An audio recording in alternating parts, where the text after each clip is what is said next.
saya muliakan, kita masuk kepada sesi berikutnya, yaitu pembahasan dari buku Fikih Al-Muyassar. Dan kita masih membahas rukun sholat. Ya, rukun sholat ya, yang sudah kita pelajari. Yang pertama adalah berdiri tegak ya dalam sholat fardu bagi yang mampu. Yang pertama adalah berdiri. Yang kedua, rukunnya adalah takbiratul ihram. Yang ketiga adalah membaca suratul Fatihah. Ya.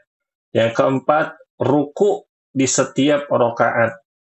Ya. Yang keempat, ruku di setiap rakaat. Yang kelima dan keenam adalah bangkit dan i'tidal dari ruku dalam keadaan berdiri. Ya, bangkit dan i'tidal dari ruku dalam keadaan berdiri. Lalu yang ketujuh adalah sujud. Ini adalah rukun sholat yang sudah kita pelajari. Nah, sekarang kita masuk poin yang ke-8 dan 9. Di sini para ulama mengatakan rukun yang ke-8 dan yang ke-9 adalah bangkit dari sujud dan duduk di antara dua sujud. Berdasarkan sabda Nabi Shallallahu Alaihi Wasallam kepada laki-laki yang sholatnya buruk, ya, yang sholatnya jelek. Maksudnya sholatnya buruk apa, bapak-bapak? Sholatnya buru-buru, enggak tumak ninah, sholatnya cepat-cepat. Beliau berkata Shallallahu Alaihi Wasallam kepada orang yang sholatnya jelek itu, "Tsumarfa' hatta tatma'inna jalisan." Wahai fulan, kemudian bangunlah sehingga kamu bertumak ninah dalam keadaan duduk. Jadi, habis bangun dari sujud, kita duduk di antara dua sujud, itu santai aja bapak-bapak. Ya. Yang paling doa yang paling panjang itu kan kita doa Rabbighfirli warhamni wajburni warfa'ni wahdini wa'afini warzuqni. Ya, atau di riwayat yang lain dibolak-balik ya, tapi maknanya sama. Itu kadar yang paling panjang bagi kaum muslimin yang hafal. Nah, kadar yang paling pendek adalah membaca doa Rabbighfirli begitu. Ya. Jadi baca dengan santai, baca dengan khusyuk sambil memahami maknanya, sambil memahami artinya. Ya, begitu. Ya, atau kadar minimalnya seperti membaca Rabbighfirli, ya, baru kita sujud lagi. Jangan habis sujud terus duduk belum tegak bapak-bapak, ya, belum tegak. Jadi dia normal, badannya normal. Orang ini badannya normal. Badannya nggak sakit. Masih tegap. Tapi ketika mau duduk di antara dua sujud, badannya masih doyong ke depan. Masih doyong gini bapak-bapak. Misalkan ini ada orang, ini ibaratnya ada orang mau duduk. Nah ini badannya tuh masih doyong ke depan. Belum tegak begini. Nah, kalau masih begini, ini belum tumak ninah namanya. Ini belum menunaikan duduk di antara dua sujud. Ya. Baru begini, dia langsung doa, Rabbighfirli, langsung sujud lagi. Nah, ini tidak boleh. Karena kata Rasulullah, ya tsumarfa' hatta tatma'inna jalisan. Ya, kemudian bangkitlah dari sujudmu sehingga kamu duduk dengan tumak ninah. Ya, begitu. Ya, duduk dengan santai, rileks semua, badannya tegap. Baru baca doa. Baca doanya, baca zikir di antara duduk di antara dua sujud. Gitu bapak-bapak. Jadi zikir itu dibaca setelah kita itu pindah dari rukun ke rukun yang lain dalam keadaan tenang. Jadi misalkan gini bapak-bapak, baca ruku, bacaan ruku, doa ruku atau zikir ketika ruku. Dibaca ketika kita udah sempurna ruku, tenang, baru kita baca Subhana rabbiyal azimi wa bihamdih atau Subhana rabbiyal azim 3 kali. Jangan badan kita masih belum santai, belum tumak ninah, kita udah baca. Itu keliru. Sama juga iktidal. Ketika iktidal, bangun, udah tegap, udah rileks, udah tumak ninah, baru baca. Begitu ya. Jadi seperti itu ya Bapak-Bapak ya. Jangan buru-buru. Kemudian rukun yang ke-10, tumak ninah di semua rukun. Tumak ninah adalah tenang, yaitu tenang seukuran bacaan yang wajib di setiap rukun. Dalilnya adalah karena Nabi Shallallahu Alaihi Wasallam memerintahkan laki-laki yang sholat dengan buruk agar melakukan tumak ninah di semua rukun sholat. Dan karena beliau memerintahkannya mengulang sholatnya, manakala dia tidak melakukan tumak ninah. Tumak ninah ini, Bapak-Bapak, adalah rukun sholat wajib ataupun rukun sholat sunnah.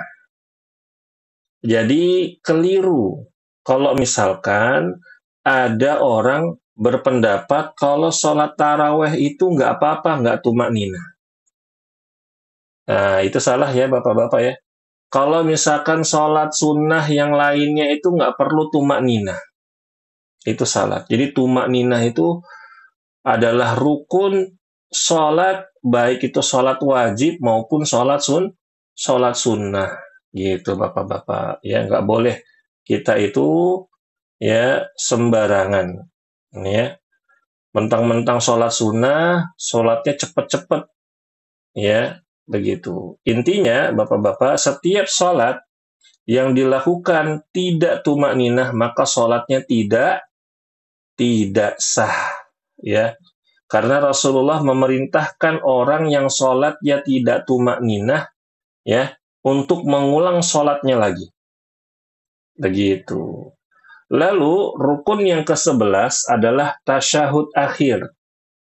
Ya, tasyahud akhir itu adalah Bapak-Bapak ya duduk terakhir sambil mengangkat telunjuk, ya, membaca at-tahiyyatu lillahi wassalawatu wattayyibat dan seterusnya. Doanya banyak Bapak-Bapak ya, bermacam-macam. Ya. Sambil baca itu. Berdasarkan ucapan Ibnu Mas'ud radhiyallahu anhu, kunna naqulu qabla an yufrada alaina at-tasyahud. Assalamu ala Allahi min ibadihi. Faqala an-nabiy sallallahu alaihi wasallam, la taqulu assalamu ala lillah, assalamu ala Allah, walakin qulu at-tahiyyatu lillah. Kata Ibnu Mas'ud, dulu kami mengucapkan sebelum tasyahud diwajibkan atas kami salam kepada Allah dari hambanya. Maka Nabi Shallallahu Alaihi Wasallam bersabda ketika mendengar ucapan itu, janganlah kalian mengucapkan salam kepada Allah dari hambanya. Karena Allah itu punya nama As-Salam, ya begitu. Karena salam itu keselamatan. Seakan-akan kalau kita mengatakan salam untuk Allah, keselamatan untuk Allah, berarti ada yang bisa memudaratkan Allah. Ada yang bisa mencelakakan Allah. Makanya Rasulullah lah larang. Tetapi, kata Rasulullah, katakanlah atau ucapkanlah at-tahiyyatu lillah. Segala penghormatan untuk Allah. Ya. Nah, para ulama di sini mengatakan, Bapak-Bapak, ucapan Ibnu Mas'ud, qabla an yufrada, yakni sebelum tasyahud diwajibkan, menunjukkan bahwa ia kemudian diwajibkan. Jadi, syariat sholat itu turun, Bapak-Bapak, bertahap. Ya, dulu pernah kita bahasan ya Pak ya. Sebelum Isra Mi'raj, para sahabat Nabi sholatnya berapa rakaat? Ada yang ingat nggak? Sebelum Isra Mi'raj. Berapa rakaat? 50. 50. Masya Allah. Pak Ridwan mau jawab enggak? Sebelum Isra Mi'raj, para Nabi Shallallahu Alaihi Wasallam sholat. juga sahabat juga sholat. Tapi sholatnya berapa rakaat? 50. 50. Barakallahu fikum. Jawabannya sholatnya 2 rakaat. Baru Isra Mi'raj ditentukan. Ya, sholat zuhurnya 4 rakaat, sholat maghribnya 3 rakaat, sholat isyanya 4 rakaat, sholat asarnya 4 rakaat. Makanya Bapak-Bapak, ketika kita safar, sholat yang 4 rakaat dikosor jadi Wah, 2. Kenapa? Karena itu hukum asalnya sholat dulu sebelum Isra Mi'raj. Begitu, ya. Jadi syariat sholat ini datang bertahap. Tujuannya apa, Bapak-Bapak? Nah, ini penting buat kita. Pendidikan buat anak-anak kita atau cucu-cucu kita ketika mengajarkan agama itu bertahap. Ya, bertahap. Seperti doa-doa sholat. Pilih doa sholatnya yang paling gampang dulu. Yang paling pendek. Jangan anak kecil langsung disuruh hafal doanya yang panjang-panjang. Oh, ya Allah, udah stres duluan dia. Pusing ya. Gitu, Bapak-Bapak ya. Nah, begitu ya. Kemudian, yang ke-12, duduk untuk tasyahud akhir. Ya. Nah, tasyahud akhir ini harus duduk. Mau duduknya ya dalam keadaan di bawah ataupun di kursi. Kecuali ada uzur seperti apa, Bapak-Bapak? Sakit. Ya. Karena kata para ulama di sini, karena Nabi melakukannya dan selalu mengerjakannya. Beliau Shallallahu Alaihi Wasallam bersabda, "Shallu kama ra'aitumuni usolli." Salatlah sebagaimana kalian melihatku salat. Ya, hadis riwayat Al-Bukhari. Nah, Bapak-bapak, dari hadis ini nih, "Shallu kama ra'aitumuni usolli." Sholatlah sebagaimana kalian melihatku sholat. Ada yang tahu nggak maksudnya apa? Pak Gimin, maksudnya apa Pak Gimin? Yang Bapak bisa lihat dari hadis ini, apa yang bisa kita ambil pelajaran? ikutin sholat itu, Pak. Ngikutin sholatnya Kanjeng Nabi ya Pak? Ya. Mas Tian, apa Mas Tian?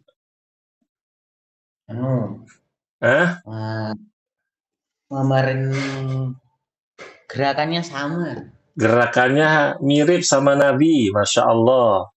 Pak Lilik? Ngikutin gerakan sholat. Ngikutin gerakan sholatnya Nabi. Pak Ridwan?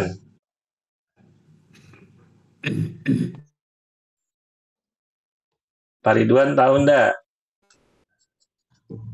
Sama deh. Sama. Iya, sama yang lain. Ya wes rapopo. Mas Cahyo. Melakukan apa yang dilakukan Nabi, yaitu sholat. Iya, barakallahu fi. Jawabannya benar semua ya, Bapak-bapak ya. Yaitu kita diperintahkan sholat dari takbir hingga salam itu berdasarkan dalil-dalil yang sahih untuk biar bisa sholatnya kayak Nabi Shallallahu Alaihi Wasallam. Tapi kan Ustadz kita nggak bisa 100% plek ketiplek kayak Nabi. Ya minimal kita berusaha. Contohnya gimana? Misalkan gerakannya ketika takbir kayak gimana? Kan Rasulullah itu dalam riwayat mengangkat tangan sampai bahu atau sampai daun telinga, atas daun telinga, ya kan? Jangan ketika sholat takbir Allahu Akbar, tangannya di atas kepala. Ini kan salah. Ya, begitu. Terus lagi ketika bersedekap, sedekapnya gimana? Ya, sedekapnya begini. Oh, ini kan ada orang yang berlebihan sedekapnya begini ada. Di atas dagu. Katanya ini di atas dada, bukan di atas dada, ini di bawah dagu. Jadi kalau sedekap itu antara dada dan perut, Bapak-bapak. Sedekapnya gini. Atau pas di perut. Ya, pas di perut. Nah, gitu. Itu contohnya. Misalkan dari sisi bacaan, bacaannya sesuai dengan yang Nabi ajarkan, yang para sahabat ajarkan, atau yang datang dari bacaan-bacaan para sahabat yang sahih. Jangan bikin bacaan-bacaan sendiri, ya. Nggak boleh bikin baca-bacaan sendiri. Ntar kayak siapa bapak-bapak? Kayak orang Syiah, udah gerakannya nggak jelas, beda sendiri. Bacaannya nambah-nambahin sendiri, ngurang-ngurangin sendiri. Modifikasi, salah. Makanya di sini bapak-bapak ada perintah untuk kita semua agar sholatnya itu berusaha mengikuti ya sholatnya Rasulullah Shallallahu Alaihi Wasallam. Caranya gimana Ustaz? Ya baca hadis-hadisnya. Kan ada hadis-hadis hukum tentang sholat. Ya, insya Allah nanti kita belajar juga bapak-bapak di sini ya. Kemudian yang terakhir, yang ke-13 adalah salam. Ini rukun bapak-bapak. Salam jangan sampai ketinggalan. Berdasarkan sabda Nabi Shallallahu Alaihi Wasallam, wa tahliluhat taslimu. Ya, dan yang menghalalkannya atau penutupnya bagi sholat adalah ucapan Assalamualaikum warahmatullah. Nolehnya kemana? Ke kanan dulu, jangan ke kiri dulu. Kanan dulu, baru kiri, ya, gitu. Dan berikutnya, kata para ulama di sini, bapak-bapak, ya, di halaman berikutnya, lalu dia mengucapkan dengan menoleh ke kanan, Assalamualaikum warahmatullah. Semoga salam dan rahmat semoga salam dan rahmat terlimpahkan kepada kalian, dan menoleh ke kiri dengan salam yang sama, begitu. Nah, yang terakhir, bapak-bapak maaf, yang ke-14 ya, tertib dalam melakukan rukun-rukun sebagaimana yang diterangkan di atas. Jadi tertib dari takbiratul ihram hingga salam.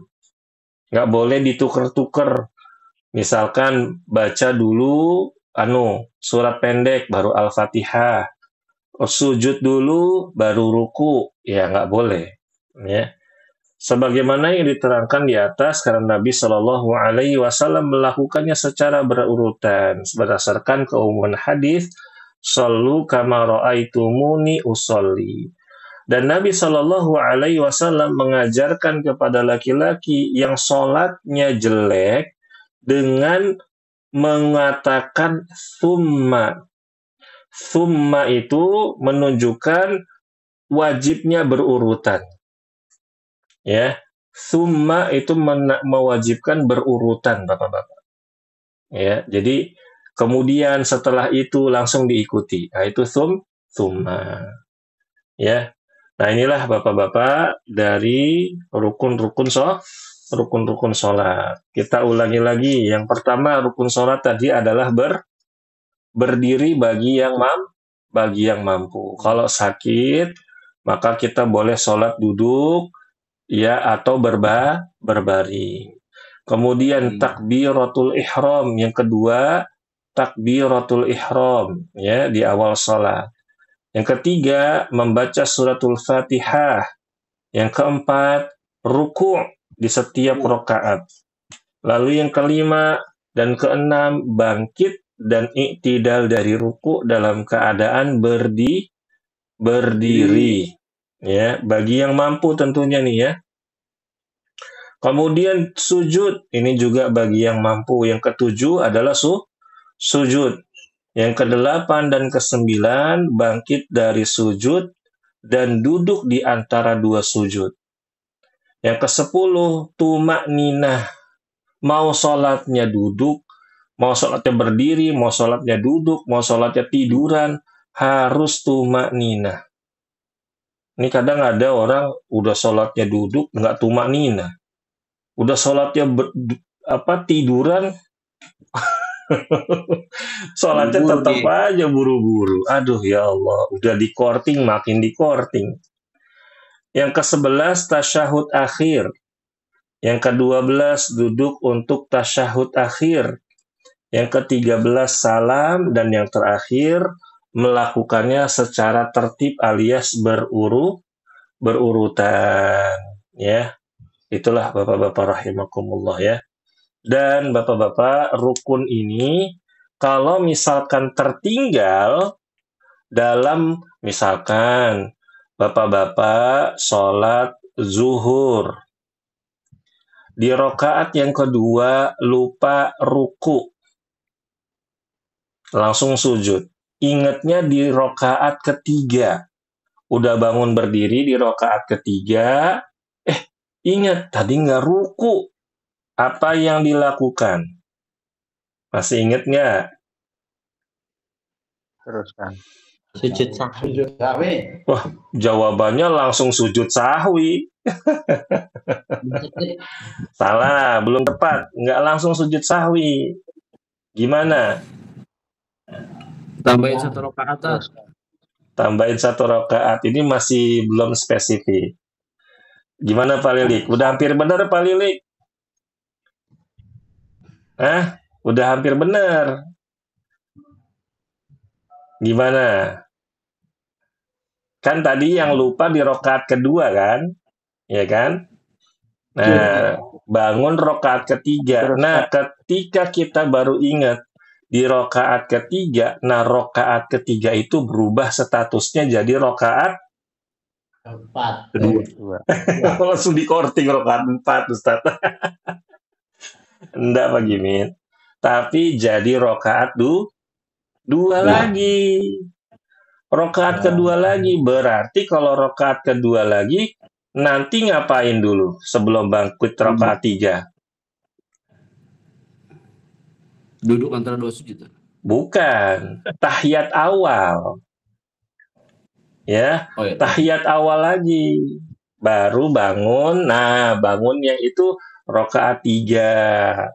Lalu rakaat 4. Nah, sebelum salam, ya Bapak-Bapak, kita boleh sujud sahwi. Mau sebelum salam boleh, mau setelah salam boleh.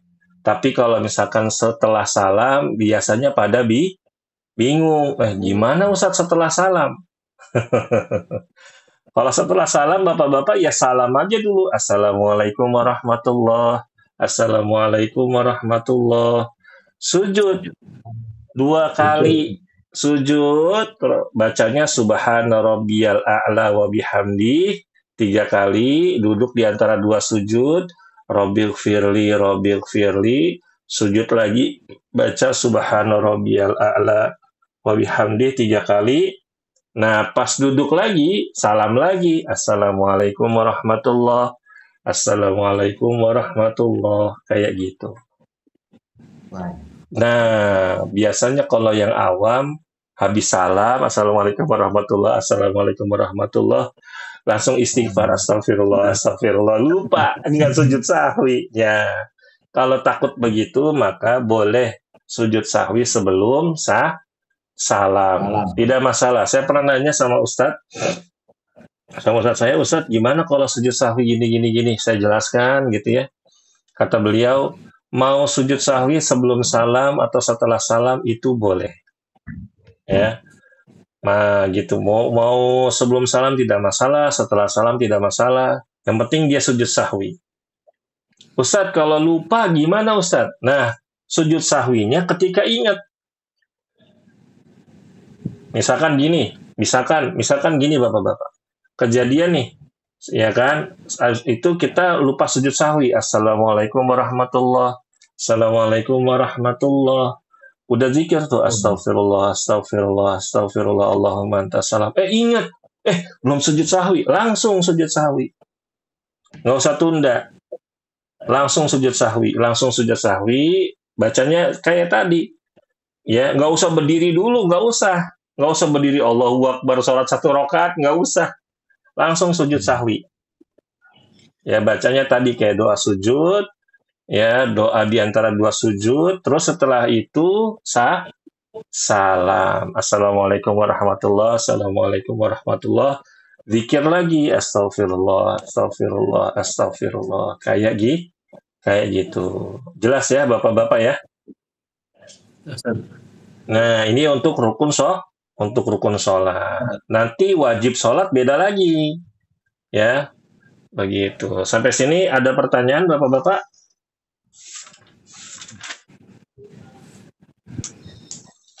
Mengenai rukun sholat, jelas semua ya? Ya, insyaallah. Jelas. Baik, ya mudah-mudahan semuanya jelas sehingga tidak perlu ada yang ditanyakan kembali. Ya, mudah-mudahan apa yang kita pelajari pada malam hari ini mendatangkan keberkahan untuk kita semuanya, Bapak-bapak. Kita doa, Rabbana taqabbal minna innaka antas samiul alim wa tub alaina innaka antat tawwabur rahim. Allahumma anfa'na bima 'allamtana wa 'allimna ma yanfa'una wa zidna ilman. Allahumma inna na'udzubika min ilmin la yanfa' wa min qalbin la yakhsha' wa min nafsin la tashba' wa min da'watin la yustajabu laha. Rabbana atina fid dunya hasanah wa fil akhirati hasanah wa qina adzaban nar. Subhanakallahumma wa bihamdika asyhadu an la ilaha illa anta astaghfiruka wa atubu ilaik.